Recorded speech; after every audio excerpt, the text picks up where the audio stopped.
Yep. Hey, Schmack! Oh my God, it is I, Dr. Fuck with the almost humanoids, Tony Dio, and Count Therion. I mean, Count Ralphus. And hey, I told, It would be great if it was Therion Count. yeah, Yeah, Count yeah. Therion. It's a little cooler. But hey, I told Tony about this, Ralphus, but I didn't have time to tell you. I want to start the show now with a little segment calling, hey, this is the last thing I heard before I started doing the show today. So, do you know what was the last thing you heard? Music? Who- Like what yeah, last what's the last thing you album I listened to? listened to? Yeah. It probably flickered the switch last night. I didn't listen to any music today. All right. Tony? This has been playing in the car. I mean, this is a physical copy, but I got it on digital on a flash drive in the car. Burning Bridges by Arch Enemy. For some reason, I've been on an Arch Enemy kick the last couple of days. I listened to Wages of Sin yesterday, and then this was the one that it went to next. And this is my favorite Arch Enemy record, That's, Burning Bridges, when they had the last one they did with the guy singer. yeah. I saw them on Yeah. that tour. I So did saw, I with Nevermore. yeah, Hmm. exactly. Hmm. Yeah, that's a Yeah. great album. And also, before I show mine, Flick of the Switch, man. That's a classic, AC/DC. Which, Absolutely, man. hey, you want to be one of those Yeah, guys? You yesterday we did a ranking. We did a ranking of AC/DC yesterday. So I listened to all the Bon Scott albums yesterday, and then the one Brian Johnson album I listened to was Flick of the Switch. And I was drinking whiskey all night afterwards and during it. So today I didn't listen to any music because I was fucking hungover all day. My Oh man. favorite song is Snowball. I love Snowball. All right. What I was listening to, I think is the most underrated new wave of British heavy metal album ever made. I don't understand. Well, I guess I do understand because the planet sucks and had bad management, I guess. But this should have been a multi-platinum album. That is a good Midnight album, man. Midnight I like Rendezvous, Land was a great one. So many great ones on that. Midnight Rendezvous, Tokyo Blade. Yeah. Check out the It's a good song one, man. If Heaven is Hell. Check out that song. You It's know there's unbelievable. two you know there's two versions of that record, Yeah, right? yeah, It's got different songs on each one. right. Yeah, because it was one that's on there's a Power Station. I think the one I have on vinyl is the Power Station version. And then there's also a version that was like on Combat in the US. And yeah, that's a good record, man. And then uh it's a different singer on that one because the guy that was on was it a different singer that was on Night of the Blade? Yeah, because they released that. I have that on CD up here somewhere where there's the original version with the singer from the first album, and then the guy is I think his name is Vic. He sang on Night of the Blade. He was in Yeah. that he was in that kind of Guns N' Roses sounding band that came out in the late 80s that was signed to CBS Records. They were called Johnny Crash. I don't know if you remember that, No, but I they don't. that's the singer from the Night of the Blade record. But yeah, those first two, man, those first two Tokyo Blade albums are just great, man. I'm telling you, man, I'm cranking that Midnight Rendezvous. I'm like, Jesus Christ.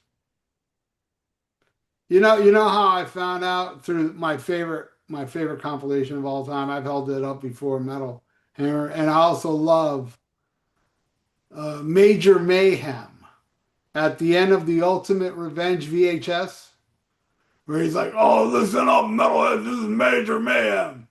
There you go. Yeah, man. There you go, Hey, man. check out Tokyo Blade with Midnight Rendezvous. Oz, fire in the Fire in the brain. brain. That shit's fucking awesome. It rules, man. Yeah. Yeah, we did back in the Thrash or Die days. It's up on YouTube somewhere. We did a show of the Big Four, and my drummer did the best impression of Major Mayhem, and he was just like, no, it was Judas Priest versus Iron Maiden. That's what it was, and it's like the funniest shit you'll ever hear. Major Mayhem complaining to us and fighting with us. But yeah, it's such a classic part of that Yeah. show. And my they friend, they put my that friend footage was at in. that show. I don't know, Ralphus, did you go to that show? No, I was My a bit friend too young. went. I know Ed Varsity. He went, but he couldn't get in. Either he was too young or for some reason he couldn't get in. But he's somewhere in the crowd there in the beginning where everybody's like walking around when they're showing Yeah. all the people. My friend went, and I could be wrong, but I think he told me Venom didn't play that night. I think. I'm not sure. They, from what I heard, they performed, but it was during that period when Mantis wasn't in the band, and that's why he's Yeah. not in the interview footage. They had those two guys filling in, and Yeah. I just heard they didn't play well or something, so they didn't use their footage. Well, Mantis was still in the band. He just couldn't get into the United States at the time, so they Yeah, didn't want to put that footage out as like them right. playing, you know. That was their excuse anyway, because he was thinking about quitting, I think, and I don't know. We'd have to ask them personally about it, I guess. But yeah, that's a great. They showed stuff from that intro. The bum, the homeless Yeah. bum dude. Oh. Metal, and then that guy comes out and he starts headbanging like crazy. That's Yeah, Monty yeah. Connor. The headbanger guy is Monty Connor from used to be with Roadrunner Records. Oh, really? I didn't know that. Yeah. Yeah. He said it on his Facebook page. He said, "That's me." Huh. I like that other guy's like raving upstate motherfucker. Yeah. Upstate. So yeah, we're gonna Classic. dedicate tonight's show to Slayer, and because we haven't done a Slayer show, I actually went searching. I go, have we talked about Slayer yet? And we haven't.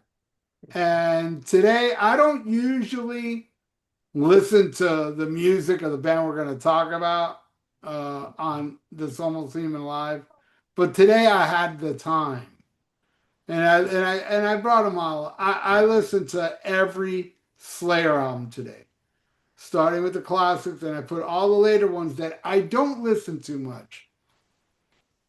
And some of my opinions have kind of changed, some for the worse and some for the better. But we should start in order. We'll start with Tony Dio talking about how you discovered Slayer. Okay, well, I was seeing the name in the magazines and stuff there for a little while when I was kind of just getting into the thrash thing, and but I was kind of late coming in. It was Raining Blood was when I came in, and I remember buying the cassette of Raining Blood because there was just all this hype on Slayer I kept seeing in magazines and stuff. And I remember listening to it the first time, playing it in my car and thinking, this is the fastest shit ever. And then it's like, it's over and it flips to side two. And I'm waiting for the next song to start, and it starts over with the whole album. I'm like, wait a minute, the whole album is on one side of the tape? Wow. It felt like it was, what is it, 29 minutes or something, or 24 minutes? Yeah. Yeah. And but yeah, I mean, I grew into liking it, and I went back and got a cassette. I bought the cassette of Show No Mercy. Actually, I bought the River's Edge soundtrack first, and I just loved Tormentor and the songs that were on, the couple of Slayer songs that are on that. And so I went out and got Show No Mercy next, was the second one I got. I think I bought River's Edge. I think that was in the cutout bin for like $3 or $4 on cassette or something, and that's where I got that. And that's the first time I'd really heard Hallows Eve and some stuff like that as well. But and then when South of Heaven came out, it was new, and I bought it as a new record and just kind of kept following them from there, Right on. How about you, Ralphus?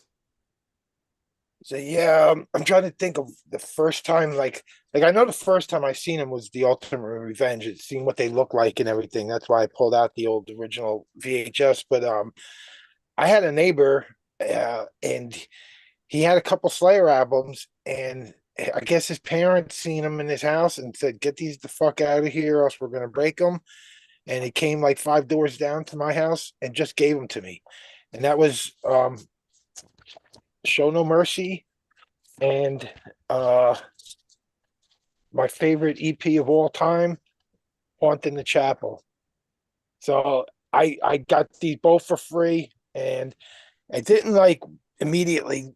I didn't fall in love with it immediately. I was like just getting into like this heavier stuff like this, and it was so evil and shit. But once it clicked, that was it. They ended up, like I said, this is my all-time favorite EP. Sodom Expressive Sodomy is my second favorite EP of all time.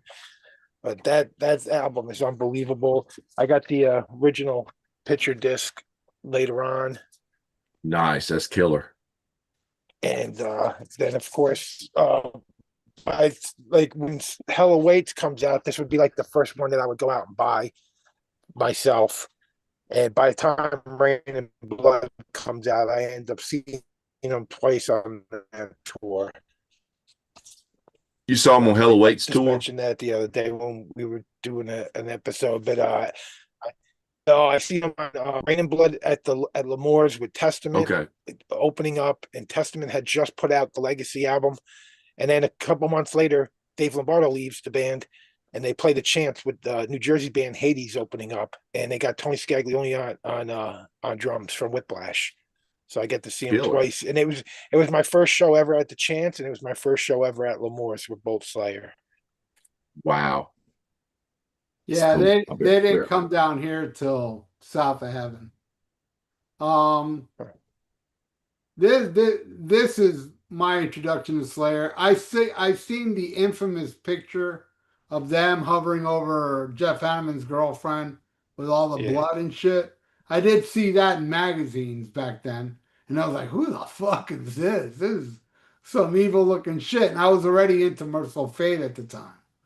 So when I went to my local import shop, they had this, and just the cover alone, I was like, all right, I really think I should buy this. Then I flip it around and I look at Jeff Hanneman, and I'm like, oh yeah, definitely. I'm going home with this shit. Look how evil that shit is. And Yeah. they to me, they look the best. The best with that macabre makeup. That's the best image Slayer ever had. And Yeah. I don't know why they when they went oh, to, they took it off because of Exodus. yeah, told them don't wear the makeup, but it didn't look glammy. It looks, No, yeah, gothy. but the guys in Exodus made them scrub it off. And I brought it up once on Facebook. I brought up, man, it sucks how the Bay Area bands made Slayer take off the makeup. And Rick from Exodus is on my page, and he wrote, "Yeah, sorry about that." I go, and I replied, I go, "Yeah, dude, you're to blame. You're to blame. That shit, that macabre shit was awesome, man. It sucks that they took it off, you know. And I think they should have kept it. Like it's like the Misfits, you know. You Yeah. can wear like a little macabre shit, you know. It makes zero sense to me. But yeah, that album, yeah, I will say I didn't get it at first.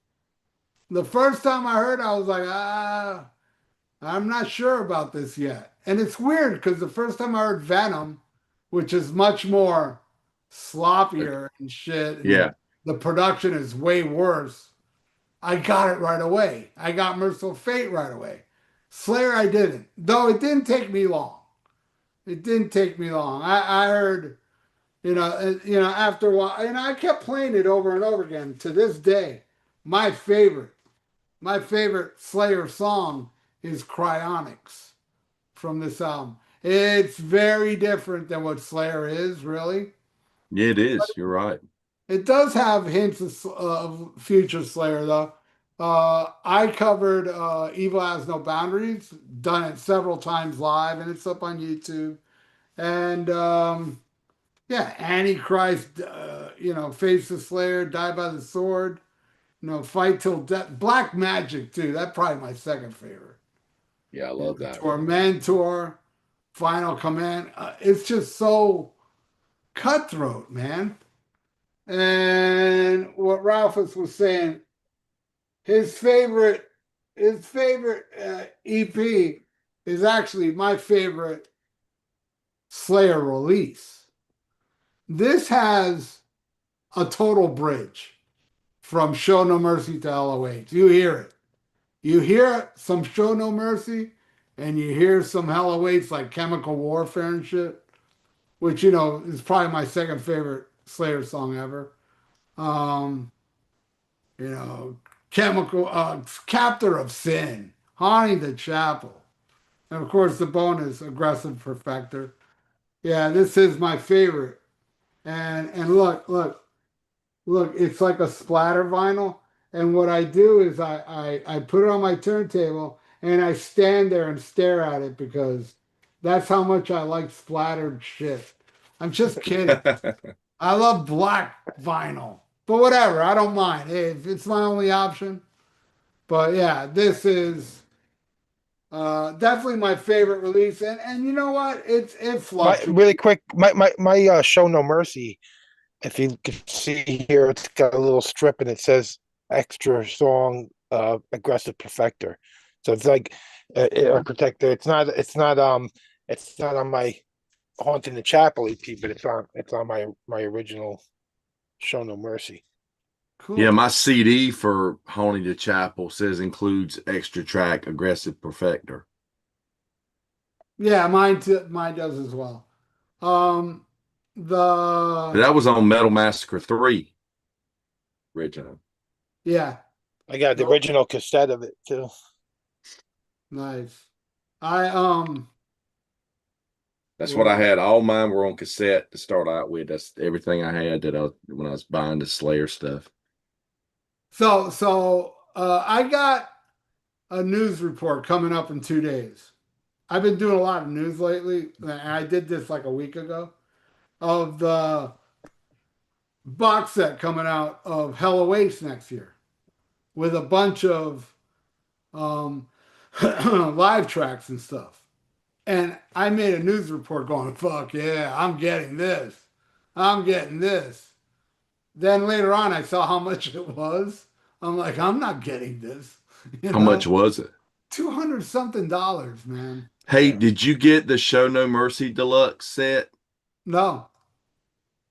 Yeah. What's that? Yeah, At?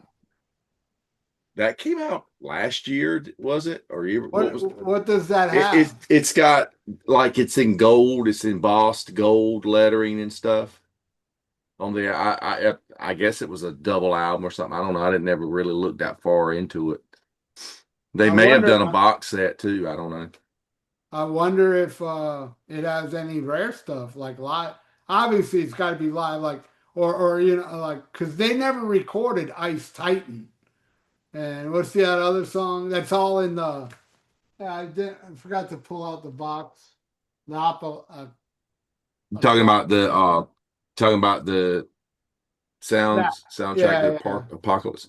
You know what's this I bought this when it was new. And over the years, this is a cardboard box, and this is just my pet peeve with this. It's starting to peel up a little bit here. I don't know do you know how cheap real ammo boxes are at Army surplus stores? They should have put them in real metal ammo boxes because they could have got them for like $1 a piece probably, and just put silk screened it on there or put labels on it. But I don't know. I'll show you. Mine doesn't have the same damage as yours has, but it does have some damage. It's all fine and all, but the lid. You see how it's like all. Oh yeah, started splitting. Yeah, Yeah, man. yeah. But You this- know, did you guys ever get this? The blood pack? yeah, Yeah. yeah. It's I'll show you. Seasons in the Abyss. Yeah. So let me- the blood all dried up in it. This is actually autographed by everybody. I got the little card that's in here. It's actually signed by everybody. Awesome. And but I thought whenever they did this box set, they put another blood pack in the box set. yeah. and that's not dried up, and that's Well, I'll lasted. I've show. had this thing. I've had it for what? This is like Yeah, almost 20 years old. this is the one. This is Yeah, one you have, and yeah, the blood pack in here, I believe, is still bloody. Let me check. I yeah. haven't forever. Still liquefied. That is. Yeah. I believe it should be. There's so much good stuff in this box set on those early CDs and rarities and stuff. It's really cool. Yeah, like Ice Titan. Exactly. Wow, I don't see This is my booklet that's in the box set, and it's signed by it's done from everybody but Jeff. It's Dave Lombardo, Kerry King, Tom Araya, and Paul Bostoff have all signed the book. I never got Jeff on it. And as you can see, yeah, the blood is still bloody. The blood is still spilling.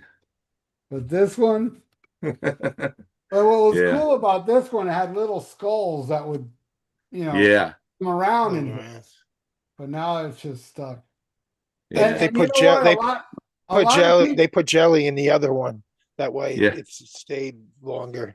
I- Actually, jelly. Jello pudding. even though I do not think it's as good as the original, but I don't mind the Aggressive Perfector re-recording. Re-recording, yeah. I like it. I still prefer the original, but it's not bad. Was that on the re-recording? Was that on the Criminally Insane EP? I'm I not don't sure. have that. Have you got that count? What's that? Have you got the Criminally Insane EP 12-inch? No. I was wondering if the re-recording of Aggressive Perfector was on there. I used to have that, Ralph. I traded it to somebody, the metal pack for the live album. Yeah, this is Yeah. pretty rare. Yeah, I wish I'd kept it. I traded it to somebody that wanted it really bad. It's got some bonus tracks. This is a Decade of Aggression, but with bonus tracks. Mm-hmm. I don't remember. I think At Dawn They Sleep is one of them, and Skeleton of Society. I think I could be, but yeah, this is a good live album. It was recorded. I love it. This was recorded the day before I saw them on the Clash of the Titans tour. But yeah, I've got it in a big fat jewel case. Oh yeah, I have that as well. Yeah. But I had the cassette. I had the 2 cassettes that were in a box, and they had a little booklet in it. Traded it or sold it or something. So, and I mentioned this on this episode. This is freaky. I was in California in October of '85, and I was on a Metro bus going to a record store to buy a record. I didn't know what I was going to buy. And we stopped at a park bench, and in the park bench, somebody carved Slayer Hell Awaits in the park bench. And I was like, if they have that album, I'm going to get it. That's a sign. And yeah, I bought that day. And I don't know, man. Most of the times it's my favorite full length, but then sometimes I think it's Show No Mercy. Today it's Hell Awaits. And I know I'm insane for saying this, but this is how I feel, man. I feel Rain and Blood is their greatest album. Hands down, their greatest album. But not my favorite. You know what I mean?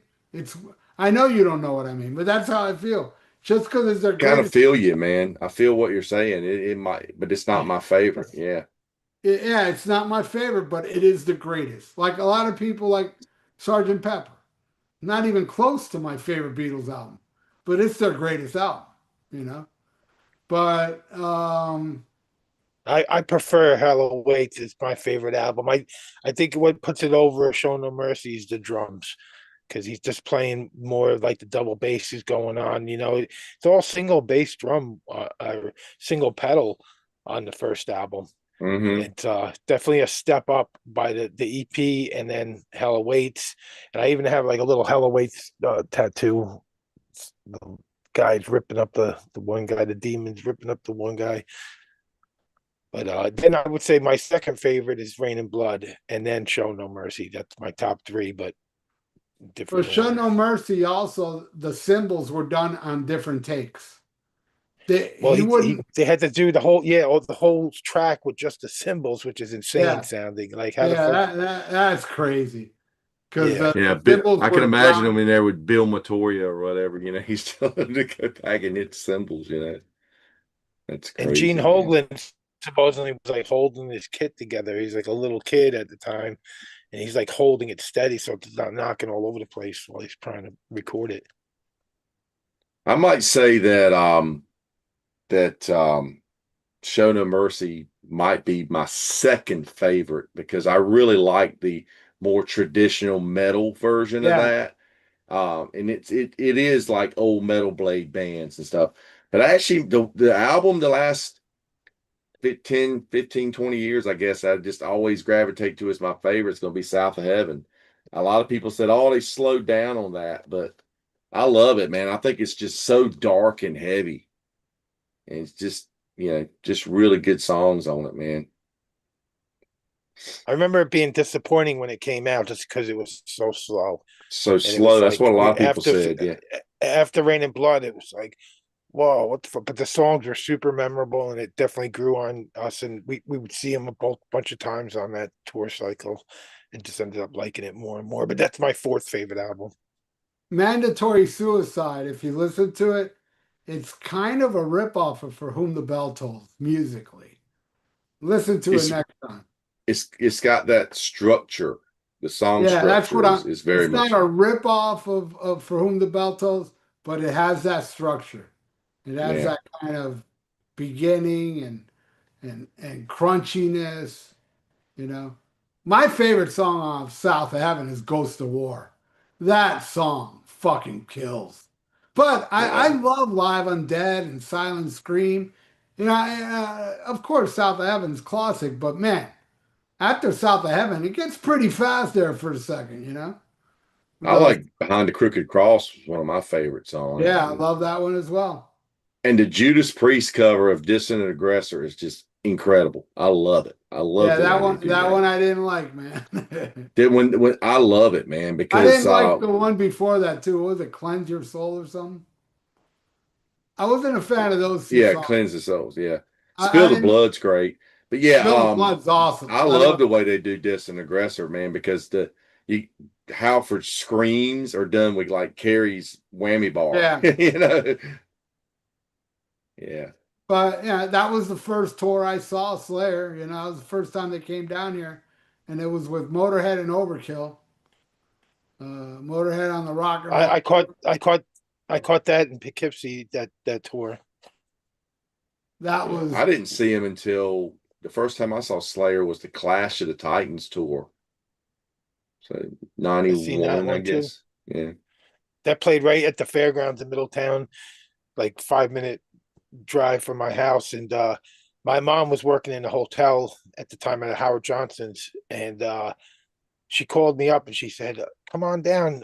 These bands that are here, they're letting us all the maids and stuff take stuff out of the tour bus because they get shit on their rider everywhere they stop. So it would just build up, and they would just give it away as like a tip." So I was like, the band playing the fair tonight? And she's like, yeah, come on down. And I was like, oh my God, I thought I was gonna like be on the bus with Slayer and stuff, But I got to go on Slayer's tour bus, and I got to pull out two cases of tall neck Budweiser cases, and then a whole bunch of like weird party stuff, like stuff that you would like sell for like parties, like it would like explode, and like little goofy like party favorite things. But I think like there was even like food and stuff that my mom grabbed and stuff. But I just remember I bring my parents kept one case of beer and they let me keep the other case. And I bring it to my friend's house, and we were gonna pregame anyway before the concert. And I bring this case over, and it said Slayer right on, like written right on it, and everybody was like, thought it was cool. Slayer's beer. So we sat there and we were drinking and drinking, and then some of my friends were like, "Oh, the show's starting," and we're like, "Yeah, but some fucking lame gay band, Alice in Chains, is opening up," and we didn't know who they were. I mean, they just had that. To me, it was a stupid fucking name, and we were just like, "Why are they on the bill?" And we're like, fuck them. We just kept drinking the beers, and we got in there for like I think Anthrax opened the show that night because they were like rotating the headliners. So I think it was Anthrax, Megadeth, and then Slayer headlined. But yeah, it was just a fun, memorable day. But then looking back, it's like shit. I should have went and seen Alice in Chains play early on like that. But that name threw me Yeah. off, and just didn't know who they were. Yeah, it's Yeah, I've like, always heard stories that people were throwing stuff at them and stuff while they were playing. The show I went to, man, everybody was into it. You know, I don't remember. I mean, they might have got flipped off, but nobody was throwing nothing at them or anything. But everybody in the section I was sitting in, everybody was into it, you know, because freaking Man in the Box was all over MTV at that time. And, you know, but yeah, I saw it in the Miami Arena. It went over well.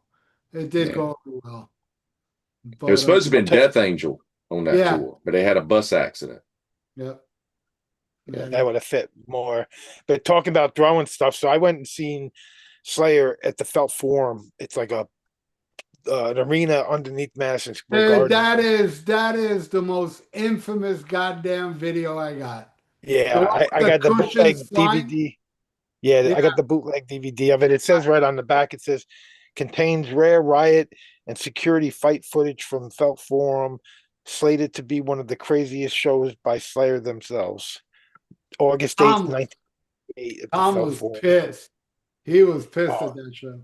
it was insane. It was like once those seats started flying, everybody got in it, And I don't know if I told it on this channel, but I've told it plenty of times. It's one of the craziest shows I ever went to, and at one point, me and a couple of my friends, like for one, Danzig opened up, and Danzig didn't have the album out yet, so he played a lot of Misfits songs, and it was like my first time ever getting to see Danzig. And they were awesome. They did some Sam Hain, and they did some of the Danzig songs that would come on the album, and they had some good pits and stuff. But when Slayer was going to come on, the crowd pushed so far up against the stage that they had to line the stage with a bunch of cops and say everybody's got to take 2 steps back, but the crowd wouldn't move. They were like crushing the monitors and stuff, and they wouldn't take a step back. So the whole show got delayed like for like 20 minutes or so. And finally, people moved back. But once it started, it was just nonstop stage diving. People were getting on one side of the stage, moshing across this real long stage, and diving off on the other side.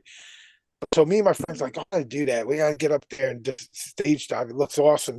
But by the time we got this close enough, you were just getting bombarded with people jumping on your head, and you couldn't enjoy it. You couldn't get to the stage because constantly somebody was jumping on you. I've never seen so many people get pulled out on stretchers, and there was fights, and it was insane. So we said, "Fuck this! Let's go back up to the seats." And we sat down, and I was sitting right next to me. It was like, or like a couple seats away, but there was nobody between us. Was Pete Steele and the guitar player from Carnivore. And of course, we had to get in on cutting up the seats and throwing them too, because it was just everybody was ripping them open. They just came out like big foam frisbees, and they were throwing them. And Tom started begging to keep the lights on because he wanted to see what was coming at him. In the dark, he would only see it in the last second it would come, but it wasn't like hurting him. It was just cushions. But you just see this big square thing flying through the air. So they probably was like scary to him, but they were hitting the drums and everything. It was such a memorable fucking night. Really awesome. Oh yeah, no, Giant Nerf bullets. that's an awesome Yeah. video. Yeah, I've had that video since the '80s. That is classic shit. When yeah, and talking about like the timeline too, it was weird because if you go to the early '80s, Metallica has always been the biggest band, but at that early juncture of them taking off, Anthrax was the most popular with Metallica, then Slayer and Megadeth. Then fast forward, Persistence of Time, there was a big shift. Anthrax became the lowest. Then I would say Slayer during the Rust in Peace era. Slayer, then Megadeth was the biggest, right under Metallica. And then after that, and since that, Slayer's been the biggest over Megadeth and Anthrax. And they've even done tours where Slayer headlined. And when I saw the the Thrash of the Titan, actually it was the last show of the tour too, where they pulled a prank. They brought down this huge huge fucking fish during Angel of Death right in front of Tom Araya. It was pretty funny. And so it was Alice in Chains, then Anthrax, who was at the bottom at the time, Slayer, who was under Megadeth, and Megadeth headline. But yeah, it's just weird how they were all fighting for number two because Metallica, as far as popularity goes, they don't budge. Love or hate them, Metallica's humongous. I was saying this on a recent video. I was like, man, all you people that say Megadeth is better than Metallica, you have every right to think that. I ain't arguing about that. But in the grand scheme of things, Metallica owns Megadeth in popularity. And guess what? I like Motorhead more than Metallica and Megadeth, and both those bands crush Motorhead in popularity. But I'm just saying, As far as album sales, you could say that. But to me, when Rain and Blood came out, they became the kings of thrash to me. It was well, to us, that was to us hardcores. Believe me, when not even Rain and Blood, Hell Awaits, they've always been above fucking Anthrax and Megadeth to me, always. But I think I was more of a Metallica fan when I just got Hell Awaits. It was the only way I can even stomach that was because I was a Metallica fan, But then I think once Rain and Blood came out and you comparing it with Master of Puppets, to me it was like that was it. Slayer was the new king for me. I think Megadeth is sold more records commercially, but it's like I'm looking at the chat here in the peanut gallery here, and Phoenix 463 says it's crazy how Slayer sells more tickets retired, meaning that when they do these festival dates, than Megadeth does currently when Megadeth tours all the time. And someone says, Timothy says Slayer still has a mystique, Megadeth don't. Well, Megadeth is touring opening for some band, what, Five Finger Death Punch or something? They were, yeah. Their last tour, they went out supporting Five Finger Death Punch, and I think that was a knockdown to totem pole for them. I mean, and Megadeth only has one original member in Megadeth. Yeah, it's getting to the point. Yeah, I think which I did see the other day. I mean, I thought maybe they're putting this last album and then final tour because they're going to sell more tickets if you say it's the farewell tour. But then Dave popped up the other day and said the farewell tour might last 3 to 5 years. Yeah, well, Slayer did the exact same thing. They went around 4 times in this area during the final tour. It came through 4 times, all different places, but they hit every place. The shirt I'm wearing is an event shirt. On the back it says the date and the night that they played. They sold out Madison Square Garden, which was fucking pretty awesome. Nice for them yeah. And when they played that Felt Forum show, they were banned from the Garden for decades. They could never play there again. And then then all these years later, they're headlining there and they sell it out, But that was the final time. They just recently, a couple months ago, they played Hershey Park, which is a 3-hour ride for me. Steve Keeler went, a bunch of people I know went. But I was I already seen my final show. This was the final show. And I caught 2 of the legs of that final tour. One up in Albany and one at the Garden, but I wasn't going to pay to go all the way out there. It was such a long ride. You'd have to get a hotel room. It just was too big of a deal. If it was coming more local, I'd go check it out. And it was pretty expensive and stuff. But it was the only show that it was a one-off thing. It wasn't a tour, so of course they sold out, I guess, and it was a big success. But just wasn't worth it for me to go all the way out there. And it's they got everybody 4th times coming through on their final leg, and now it's here they are again. Only 5 years later, they're about playing shows again, and I think it's great, especially for people who didn't get to see them. But I kind of already said goodbye years ago, Yeah, I thought it should have been a little bit better package for that. I mean, having Primus on the bill, I thought was kind of odd. I mean, nothing against Primus, but I don't think they really fit with Slayer. But they had them, and of course they had Phil Anselmo and the Illegals, which fits pretty well with Pantera. Fits well with Slayer, I think. But maybe they just thought Ministry was Ministry as well. Yeah, Ministry and Primus just, I hardly even remember either one of those bands playing because I was like hanging out in the lobby and stuff like that, waiting to Slayer. We actually a friend of mine got us meet and greet passes, or wasn't meet and greet, just backstage. So we got to go back and hang out with Kerry a little bit and do a Jaeger shot with him and stuff. And my friend's a magician, so he entertained after the show. He was doing magic for Tom and Tom's wife and Les Claypool and his wife and stuff. And Joel's amazing. Cool. He was doing, and Tom Araya was just eating it up. He loved it, man. He was just grinning. But I've been lucky enough to see him a bunch of times. I mean, I saw him quite a few times in clubs. I mean, they were always in the clubs during the 90s. When God Hates Us All came out, I worked a gig at a venue. There's actually my working pass for that. If you can't still see it here, it's too much light on it from the glare, but it's got the God Hates Us All cross on it. And I got to just hang out all day, and watch them sound check and all. Well, every time I've worked for Slayer, it's never been like a really tough day or anything. It's always they're not like egotistical rock stars. It's got to have like you got to go somewhere and get a special wine or cigarellos or something like that, but yeah, I got to hang out and watch the sound check stuff. That was really cool. And then the end of the show was funny because all these fans were gathered out by the bus trying to meet them.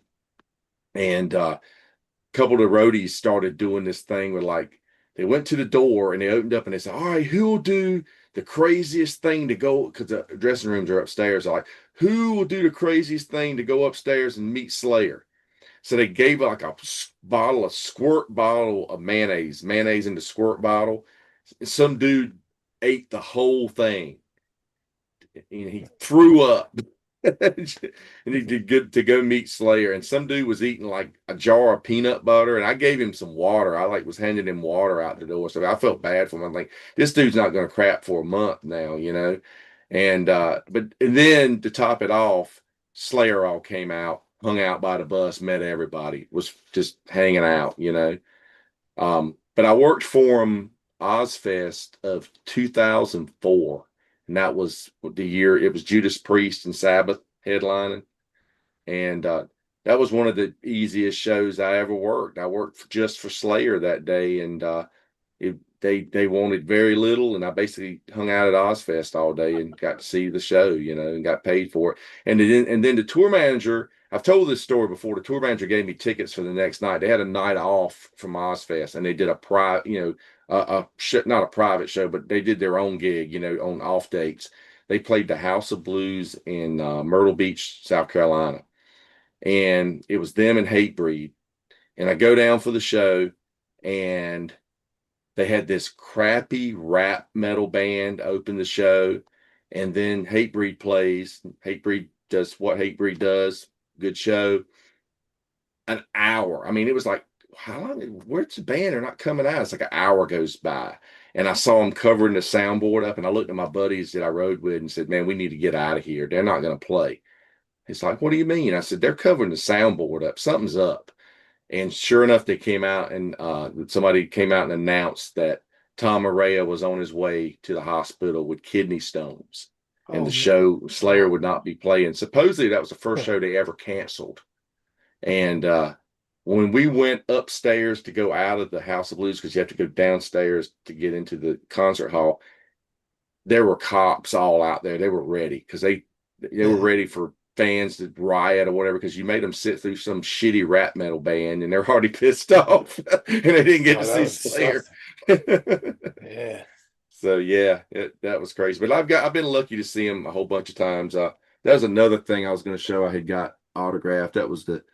I saw him on the Divine Intervention tour, and I just took the CD cover and folded it out and got them all to sign by their photos.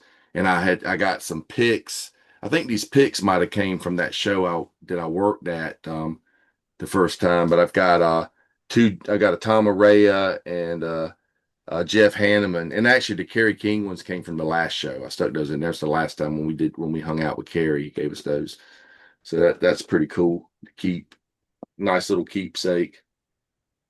Yeah, one of the most special Slayer shows I saw, it was a private party for the release of their punk album, Undisputed Attitude, and I won tickets because I used to religiously listen to a college radio show that was like metal just once a week. That ended up being part of the show because I kept winning every fucking thing. They'd have a question, I know every fucking answer.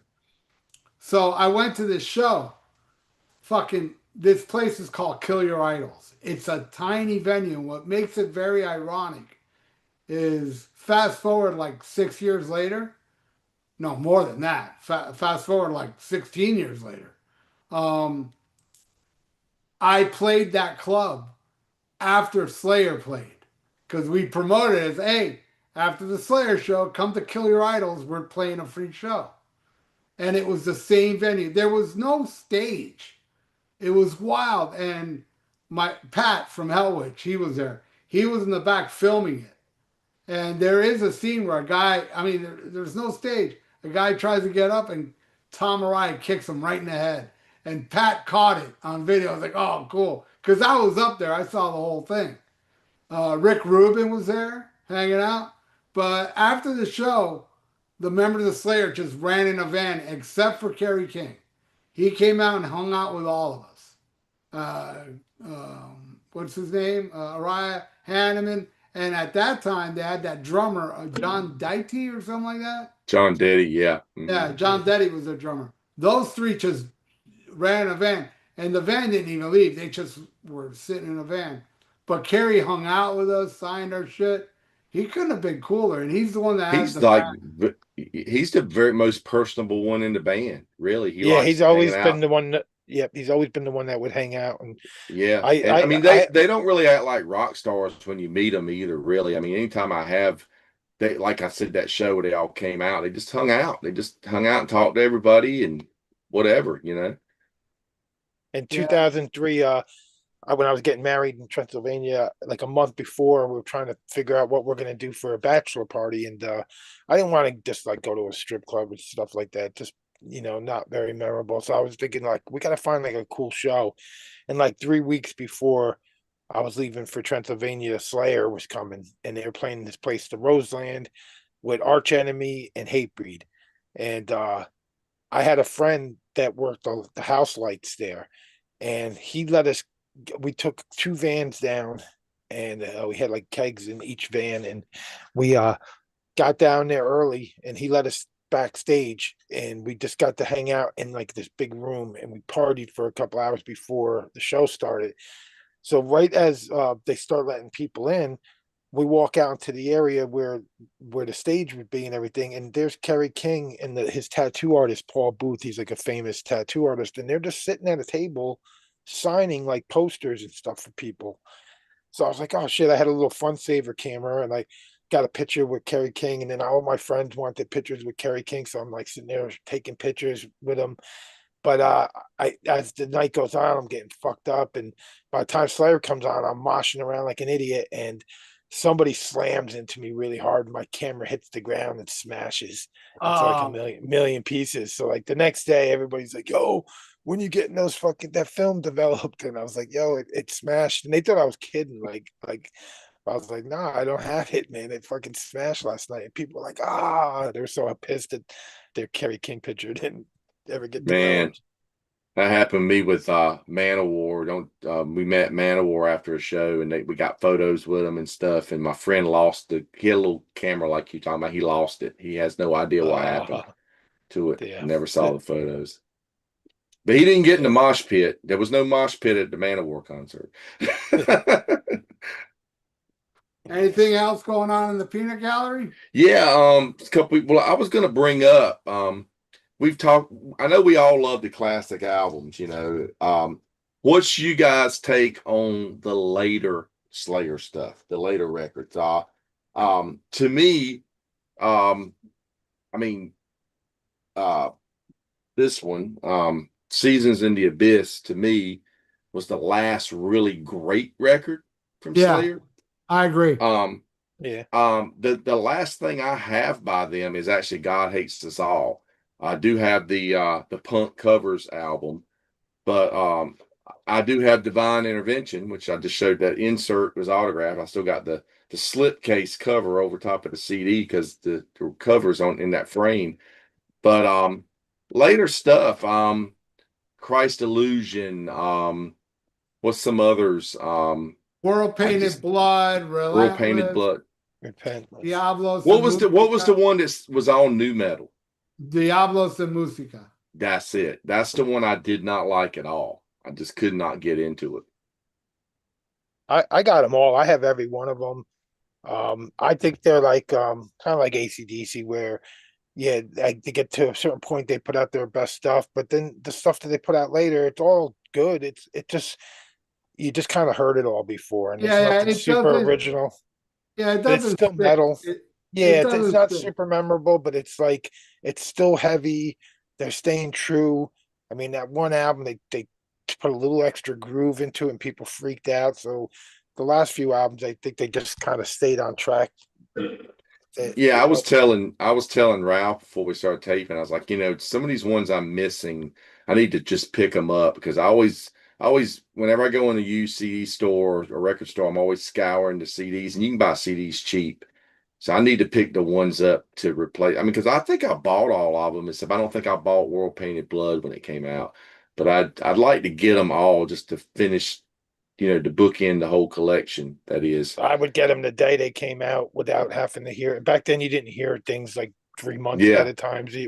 It came out, it was like a holiday. We would be ready to go. I remember waiting for God Hates Us All to come out on 9/11, and it was like, oh yeah. shit, all of a sudden, like no one was running out to get that. But actually, I don't think it came out that day. It was supposed to come out on 9/11. I have a No, it poster. did. I got it on Yeah, well, 9/11. Yeah, I someone got here the in the peanut poster with the gallery says that. Bob R4B6V says God Hates Us All came out on September 11th, 2001. So did Dream Theater's live Well, scenes from New York, I was and telling his that album cover showed the Twin Towers. Yeah. I was telling that to Tony before the show. I went to the store and I bought that Dream Theater Live Metropolis and God Hates Us All on 9/11 on that day. And what do you call? Yeah, I still got it. I still got that Dream Theater with the Twin Towers, which they ended up taking out. But I'll give you my little run through of the later Slayer stuff. This one, honestly, this was the first Slayer album. I was kind of like, Divine Intervention. But I was listening to it today, and it's pretty damn heavy. It's pretty damn good. It's an awesome album cover too. I love that album cover. Yeah. Yeah. This is Serenity and what is it? Serenity and That's an EP, isn't it? it's a single, and it's got Yeah. Black Magic Live, the Venom song. I used to have that one too. I mean, Yeah. what is it? What was the Venom song they did? They did they do Witching Hour with Yeah, Witch and Hour. there was I think they did it with like Machine Head or somebody. Yeah, Rob Yes, Flynn. yeah. This is the punk album, which I really do like. I love it. I really do like this punk album. Um, I don't mind God Hate. I don't know if this is in order or not. I don't mind God Hates Us All, but it does still have a little new metal on some of the songs. This is to me their worst. Diablos and Musica, this is garbage. I like the song Scrum. That's like the only song I like it, but that's a garbage one. And I'm listening to all these today, and I got to tell you, these are my top two. I loved World Painted Blood. I think this is a very underrated Slayer album. No, it's not good as anything from Seasons Down, but this would be my second favorite of the later stuff, where my favorite would be Christ Illusion, The Return of Dave Lombardo. I think there's a couple songs that are pretty memorable. And I think this may be the most overlooked Slayer album.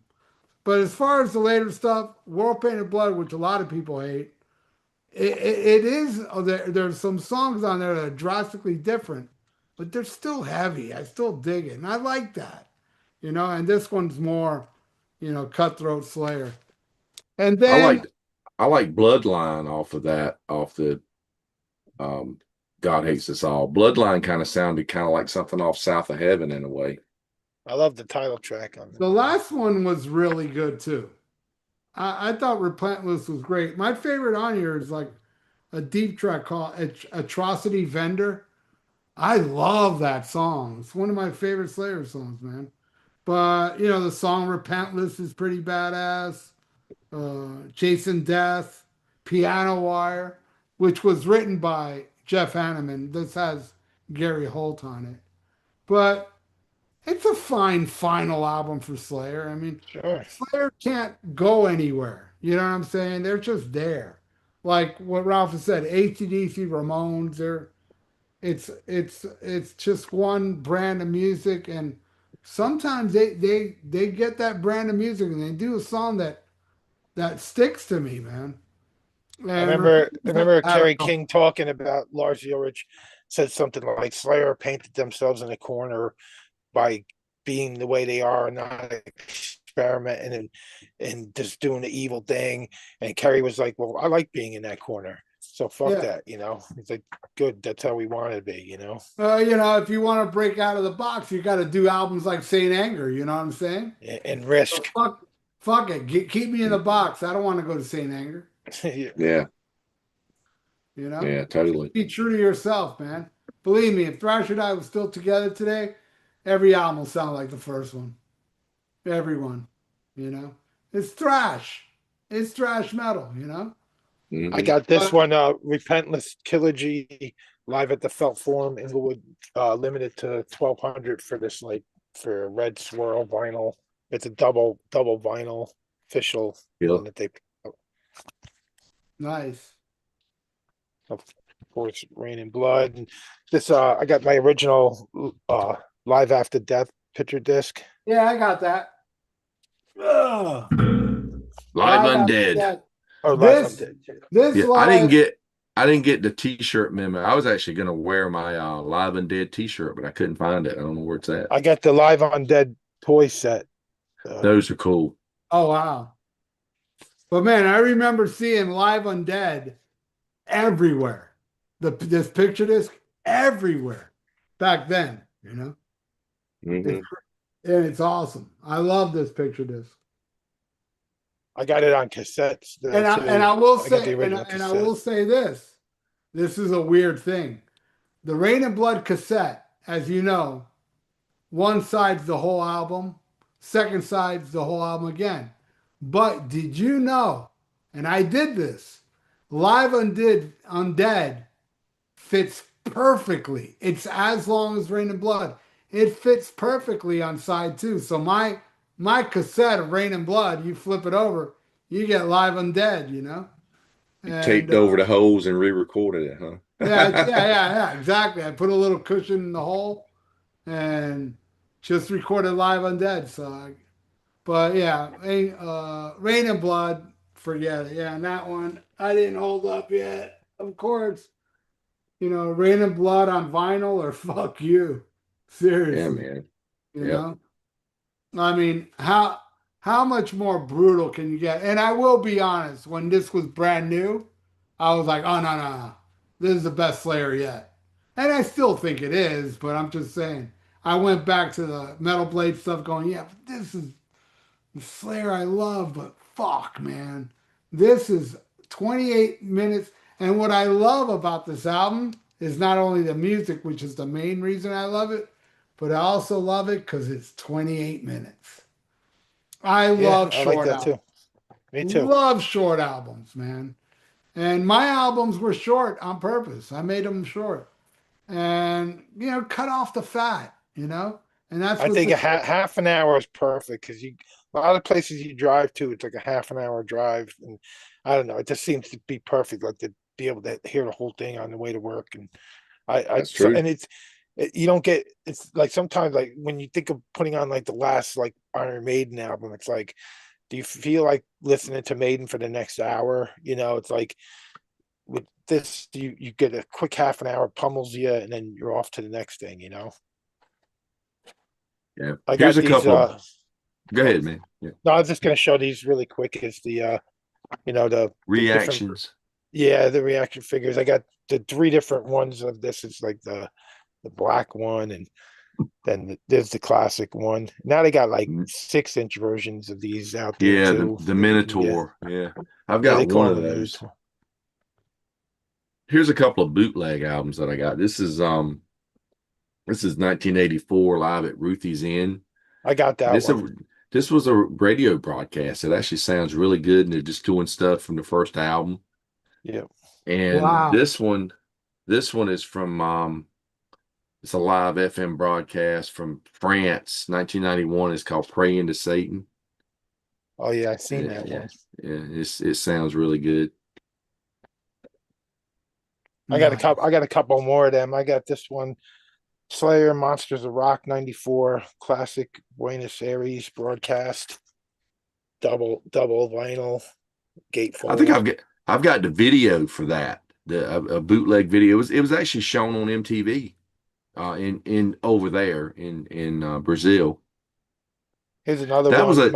a that was a good show too that year. They had Slayer, they had Kiss during like the Revenge period, and they had Sabbath with Tony Martin, and Bill Ward was Oh playing yeah, drums. yeah. That Yeah, there's pro shot and of that was that. all shown on MTV over there. It's Yeah. crazy. Here's the same album. It's like but this one says Buenos Aires Monsters of Rock broadcast 94, and this one's Monsters of Rock Santiago, Chile, September Mm. 94. And it's only a single album, this one. I believe the Buenos Aires is the one that's the videos for. And I got this one, Spirit in Black, Live Monsters of Rock, Buenos Aires, Argentina. This one's the same one. It's a single album, but it's like this. They sucker me in because it's different covers. I'm like, oh, I don't have that one. And you get Yeah, home and you're yeah. like, oh shit, I got that one. But At least they got the photos synced up correctly for the period. You know. this was a really cool one. It's a bonus one from the Hell Awaits tour, but it's like fresh new artwork on it.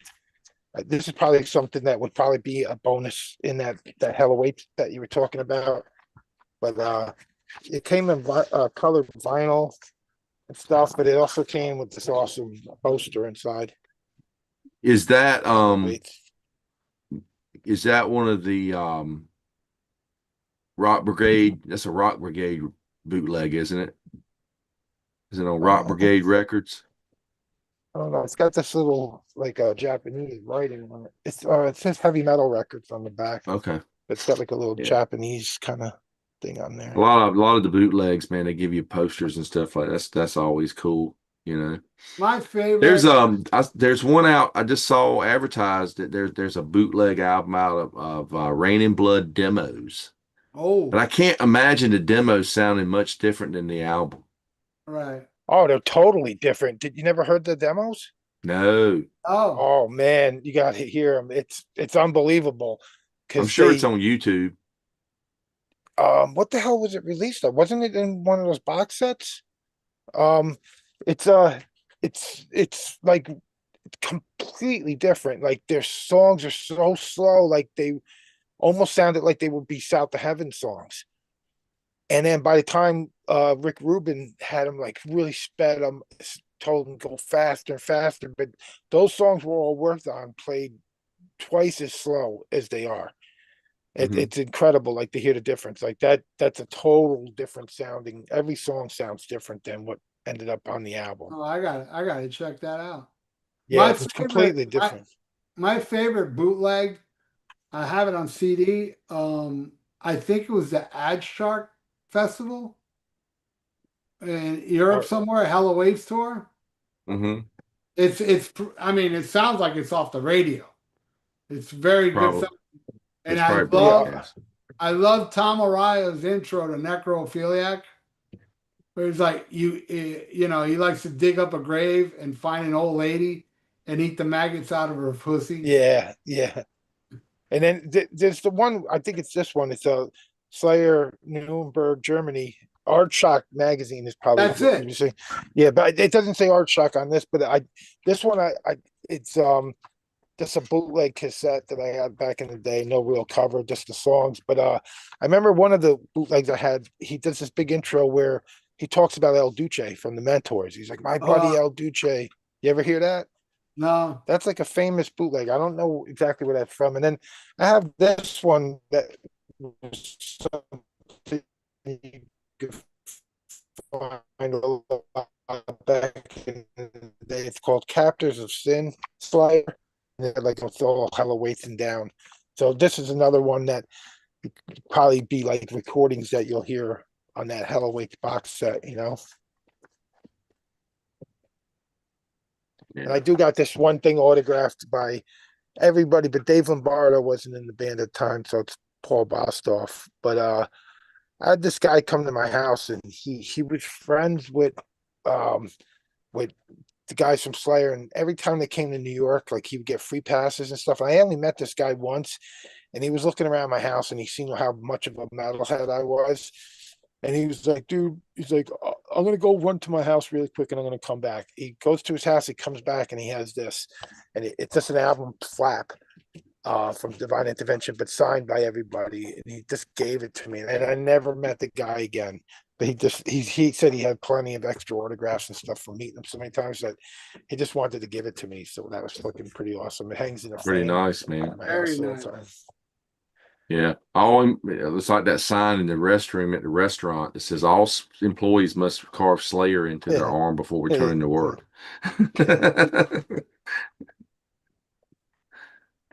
Yeah. I Gary, had carved a pentagram to my arm once, and I was like, I was working at a job, and some of the fucking people seen it, and they were like, "What the fuck is wrong with you?" And it's weird because I did it all drunk on rum. Me and my friend did it, and mine ended up healing, but you could see it for a long time until I actually got tattooed over it. You could see like the little bit of the lines and stuff. My friend's got infected, and he looks like he got stabbed in the arm. He's got this big giant scar to this day on his arm from it. And I think we were doing upside down cross on him. Like he did mine and I did his, and he got infected really fucking bad. So he used a clean blade and you used a dirty blade. Yeah, I don't know. So for some reason he got fucking infected really bad. Took forever to heal. Like 2 months later, he still got this like fucking flesh wound on him. Got a couple other like this old VHS, the Live Intrusion. yeah, I got that. Yep. And then this one, the Rain and Blood DVD, where they do the Rain and Blood in its entirety. That Pour you know, blood and they get blood dumped on them at the end. Yeah, like they get the Carrie. that blood. was the best time. The best time I ever saw Slayer was that Raid and Blood show. Yeah, that was actually my bachelor party was that tour where they were doing the Rain and Blood in its entirety. Dude, So that night they played Fight Till Death. I remember they played At Dawn They Sleep. They were throwing out some killer gems after they played Rain and Blood. It was the best time I ever saw Slayer. And Lombardo was back. It was glorious. Got this one, War of the Warfield there. Yeah, I got that as well. And this one, The Unholy Alliance with Lamb of God, Children of Bodom, Mastodon, and Dying Eyes Bleed. I seen this tour too, when this came around. Yeah, that I don't have. And I got this cool little book. It's a really small little book, but the whole book is just about Rain and Blood and the making of Rain and Blood, which is pretty cool. I like books like that are just focused on one album. And then this is a book, The Bloody Reign of Slayer by Joel McIver. This is pretty cool book. It's like the only like official or the only like full book on them that I know of, but there could be other ones out there. And then I got this is like something that came out during the last album when they came out, the Slayer Repentless. It's like a graphic novel like story. Slayer story in here. Kind of like the videos and stuff, they did with that one guy, the Mexican actor there, was in the video with him and shit. Danny Trejo. Yeah. And that's another cool thing is the word repentless, that that was never a word before Slayer used it. I think it's been added to like the the whatever they call it there, where they it's like an official word now, but it was never a real word. They kind of just made it up. Those videos too are brutal. That jail video, Yeah. Yeah. murders and shit. That shit is brutal. Boombox Guru asked, are those original pressings on Def Jam? I imagine everything that Count Ralphus has is probably all originals. All the early Slayer stuff that I showed on vinyl, mine are just recent Metal Blade pressings. But my Rain in Blood and my Rain in Blood and my South of Heaven are both Def Jam, original Def Jam pressings, and this is an American pressing of Seasons. Yeah, I think a lot of that Yeah, I stuff's got all out the of print original now. CDs. Some of the I know all I the got all Metal the Blade CDs. stuff's never gone out of print, but most of the American music stuff is out of print. Or they may be back in print now. I'm not sure. I Did you guys never. see Did you see the Danzig stuff? It's finally out on vinyl. Yeah. Yeah, they finally reissued them all. Oh shit! I got to get Lucifuge and Danzig 4 first.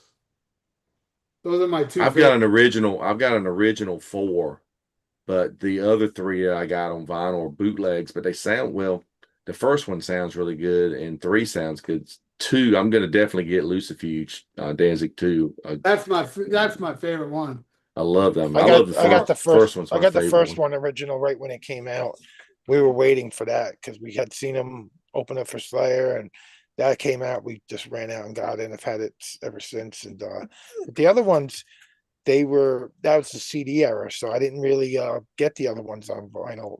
Later on I got How the Gods Kill, but I don't think it's an official one. It's like a bootleg, but it's a gatefold. It's really nice looking. Yeah, well, these represses are supposedly just like the originals, and they're gatefolds, except Lucifuge was never a gatefold. It was just one cover, just single cover.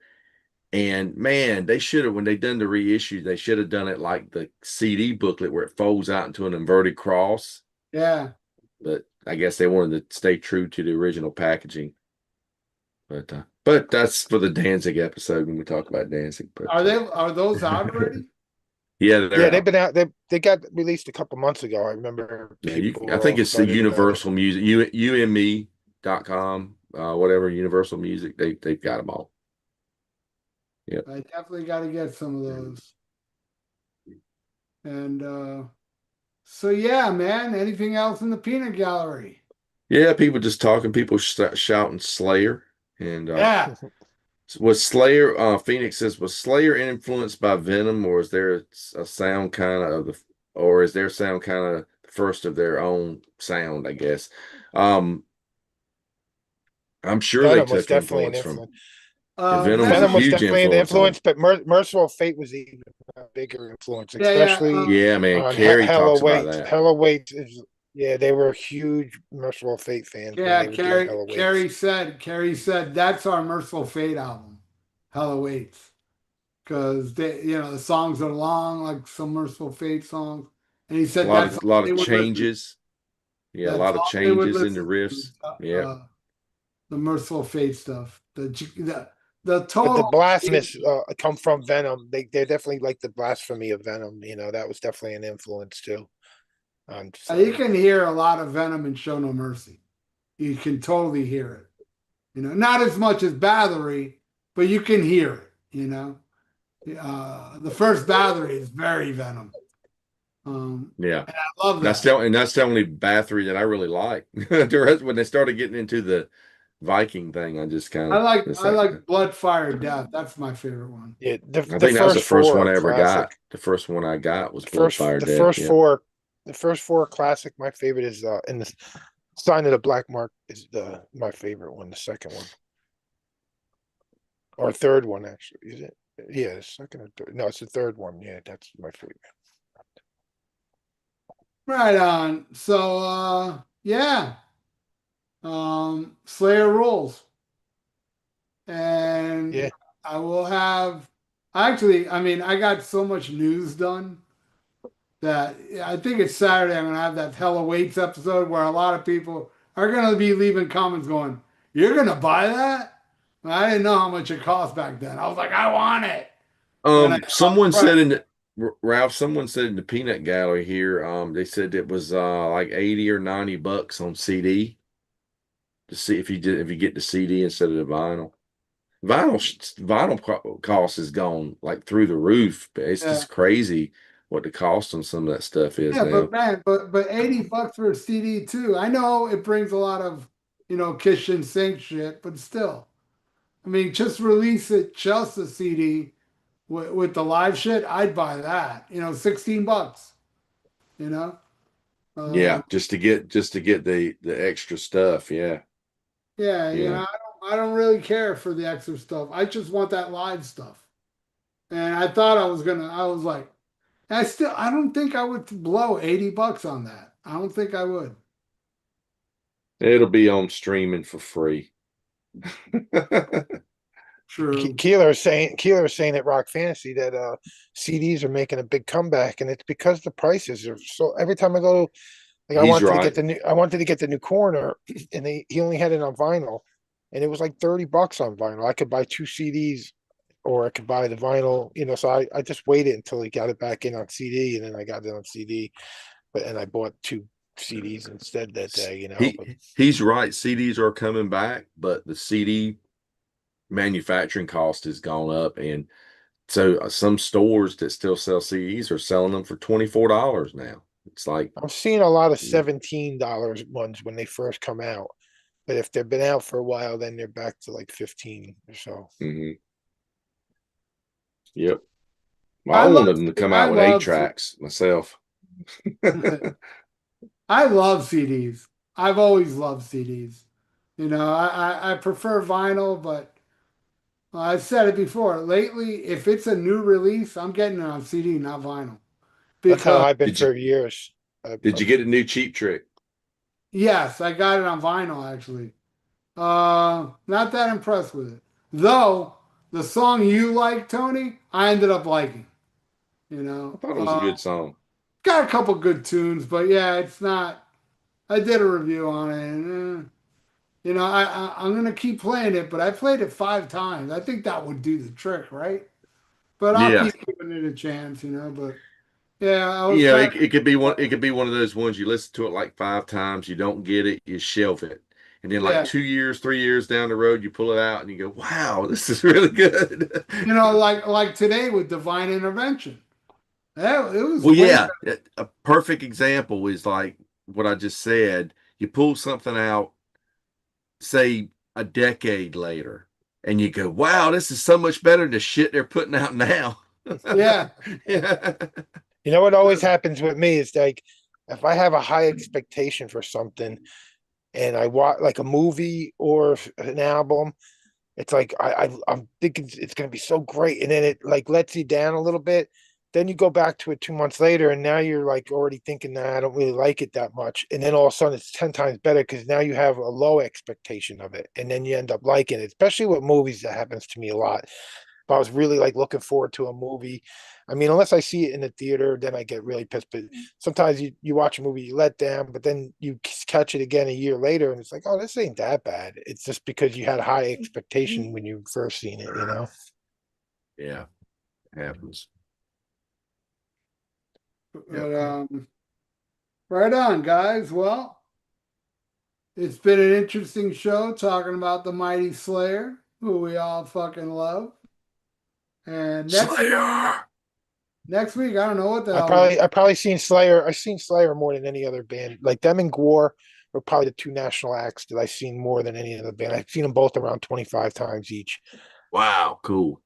Yeah, I think I've seen Slayer about a But dozen times, the most a I've dozen. probably seen them a dozen times myself. Yeah. I've seen local bands probably more than 25 times throughout the years that I've just been friends with or whatever. But as far as national acts go, and that's like, I skipped Slayer for a shitload of tours. Like, they just played with crappy bands or whatever. And, like I said, when they did those final runs around, I only went to 2 of the 4 of them, but I knew people that were going to every one of them.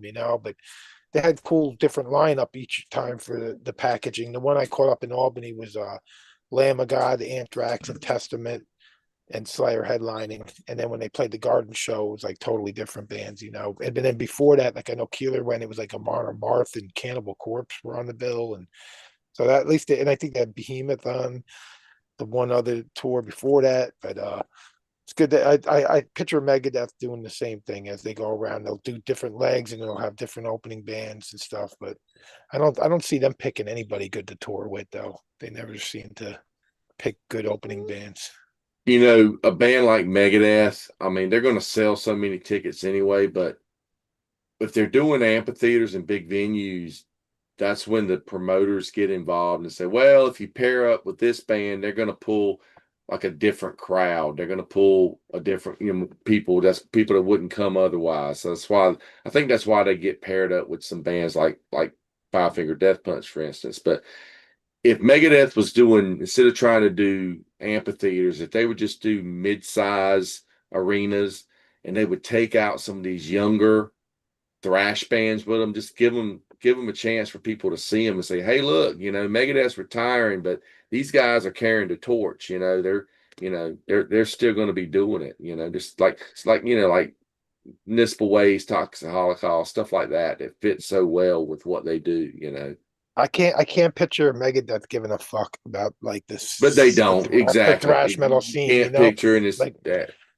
they seem to Yeah. always just be about for themselves, kind of. Yeah. Well, yeah. When the Kings of Thrash go out, they'll get some young guys open up. Hey, they did. They brought Kings of Thrash brought Hatred out with them. Zetro's kids band. That was great. They got in front of people that were like, wow, these guys are doing the thrash thing. I know guys. I went to the Kings of Thrash. There were guys my age there that had no clue who Hatred was. They just went because they knew it was ex Megadeth guys. I just saw Hatred open for Steve Souza. Yep. Great Good band. band. They were Yeah. great. Yeah. They've been around a while though.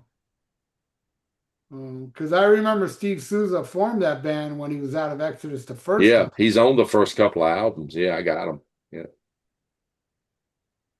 Boy, that guy's great live. I totally took Zetro for granted. When I saw him live, I was like, fuck, man, this guy's awesome. I known he was awesome, but I kind of like taking him for granted.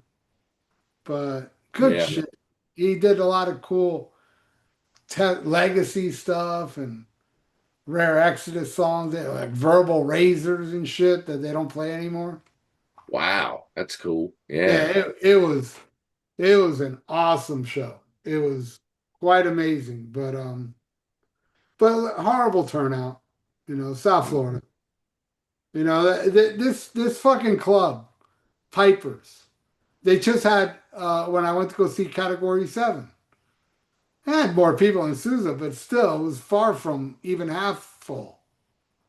And Joey Belladonna played there with his Journey cover band, George Lynch, all this shit. That club just closed. And I'm sure it closed because of the lack of money, from all these bands he booked, and nobody was coming out. It was a fucking. That's why I stress to people, man.